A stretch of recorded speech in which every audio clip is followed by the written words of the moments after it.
Τι ωραία, κοιμήθηκε ξυνή. Ευκαιρία τώρα προχαλίζει να κάνουμε μια επιδρομή. 2 μήνες τώρα με έχει ταράξει τη δίαιτα και στάπω. Δεν τολμάω ούτε μια τυροπιτήλα να τσιμπήσω. Ο Αφρατούλης, Φαταούλης. Έχετε και με ψάχνει για ψίχουλα, με σγίζει κάθε 3 ώρες και μου κλειδώνει και το φούρνο μικροκυμάτων. Τώρα όμως, την πάτησε υπναρού από τον κυλαρού.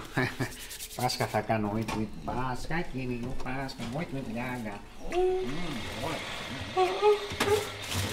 Μυρίζει έτσι. Τυριά, σαλάμ. Τι ακούγεται έτσι σαν μετροπόντικας. Την κάτσαμε την βάρκα. Την κάτσαμε. Τι θα σκαρφιστεί τώρα πολυμήχανος διακάς, τι θα σκαρφιστεί. Τι γίνεται εδώ, τι κάνεις μπροστά στο ψυγείο, χιλιόδουλο τροχτικό. Βγήκες παγανιά και πιο πάρει ο χαρός. Εγώ υπνοβάτης. Δεν κάνει να με εξυπνήσεις γιατί είναι πολύ επικίνδυνο.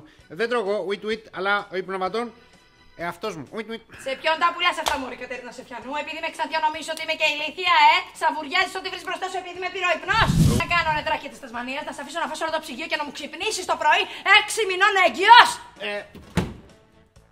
Άσε τον υπνοβάτη ήσυχο. Αν θέλεις να το βοηθήσεις, κόψε τώρα μια χωριέτη και φτιάξε κανένα μεζεδάκι για το ούζο. Να την κάνουμε ταράτσα. Βοηθάει πολύ ο ζωμεζές σε καταστάσεις υπνοβασίας. Μήπως θέλεις και κανένα γλυκάκι για επιδόρπιο, γαργαντούα. Όχι, αλλά καμιά σοδίτσα για τη χώνεψη θα ήταν ό,τι πρέπει.